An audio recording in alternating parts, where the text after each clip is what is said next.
Governor Glenn Youngkin is not taking a stance on federal Confederate statues still standing at the state capitol, but he won't try to restore monuments that were already removed. Youngkin also not committing to firing a recent appointee after some controversial comments on the Civil War. Capitol Bureau reporter Jackie DeFusco has the latest.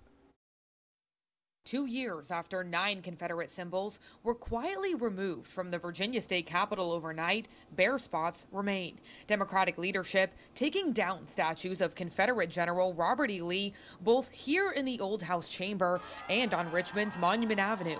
Now Governor Glenn Youngkin says he won't try to bring them back. We won't try to restore the ones that were moved by previous administrations. I do feel very strongly that those statues should be placed in museums or on a battlefield so that we can preserve our history and know it. As the sons of Confederate veterans call on Youngkin to protect these symbols, Youngkin not taking a stance on removing these 3 monuments still standing in Capitol Square.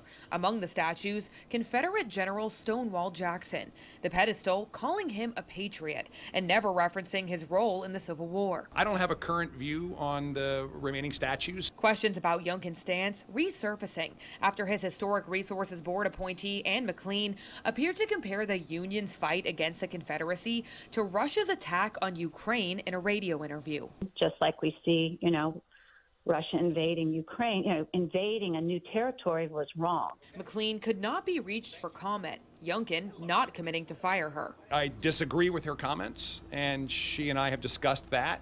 And so we're having a discussion about whether she can represent us well. But House Democratic leader Delegate Don Scott calling for the replacement of McLean and the removal of remaining Confederate statues. He says the state needs to stop honoring those who fought to keep slavery.